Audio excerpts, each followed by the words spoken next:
Welcome back. You're watching Prime Property. It's time now for Prime Decor. Today we're going to talk about the ultimate decor you could own, art.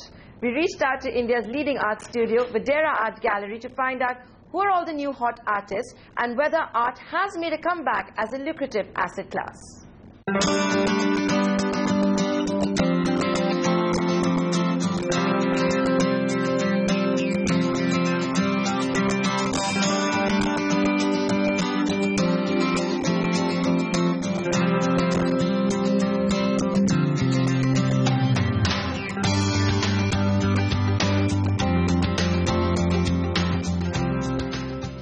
So traditionally, I think what would happen is that a lot of collectors would buy their art to match the decor in their home. They would buy everything else first and then match the paintings to the wallpaper or the sofa or something else. But now I think collectors in India have moved far beyond that. They're more evolved.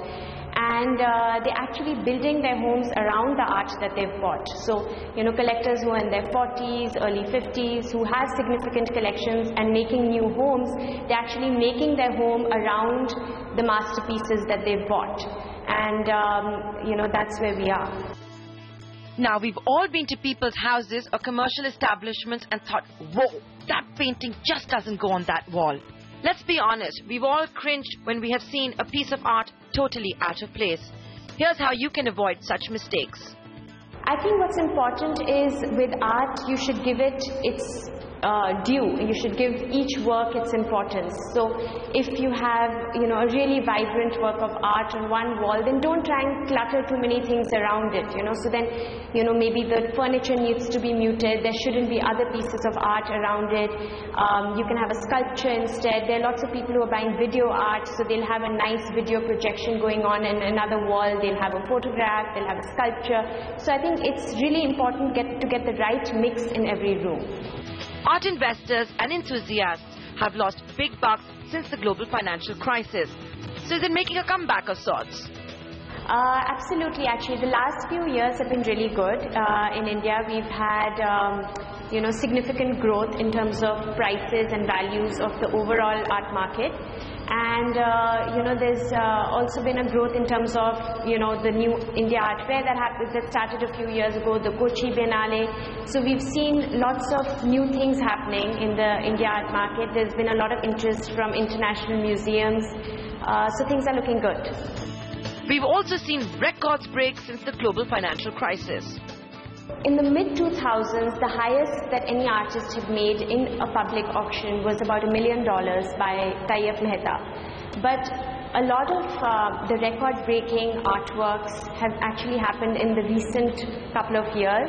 So artists like Gaitonde, artists like Raza have made over $3 million now in recent auctions in Christie's in New York and in London.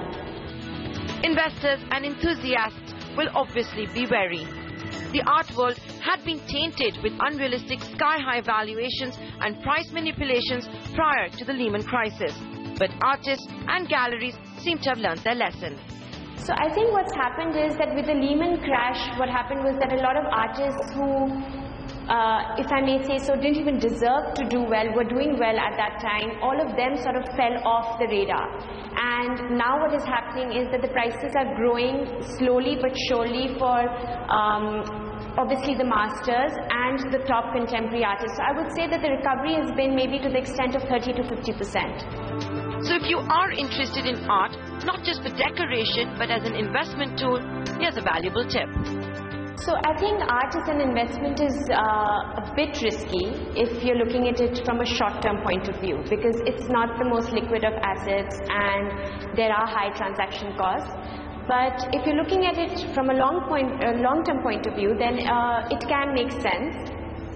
Because, over time we have seen art very often outperform stocks in real estate and everything if you buy the right artists. So if someone is actually looking at investing in art, I would strongly suggest that they stick to the masters. And though I understand that everyone doesn't have a budget like that, but they can start with limited edition prints of artists like Hussain or Raza, or simple drawings in a small format. Something like that is quite a safe investment. But if someone is not too risk averse and wants to, get an emerging artist at a large canvas, those are of course always options. And here are the hot picks outside of the masters. So I would say that if someone has a budget of maybe 50,000 to 3 lakhs, they can look at some of our artists who won our Emerging Artist Award, like Paribartana Mohanty or Sujita Sen or Gipin Varghese. These are all very good artists, very strong in painting. So these are good options. If someone can go up to maybe 5 to 10 lakhs, then they can look at artists like Atul Dodia, Anju Dodia, even photographs by Shilpa Gupta or Atul Bhala. These are top-selling contemporary artists who are in museum collections, selling in international auction houses like Christie's and Sotheby's. So they obviously have, a strong investment value. If artists and galleries don't repeat their mistakes from the pre-Lehman era, art can indeed be a lucrative investment option. With that, we're completely out of time and have to say goodbye. But do remember, you can always email us your feedback, send us your viewer queries, or even experiences with developers that you may want to share. Our email address is primeproperty@network18online.com. You can also tweet me. See you same time next week.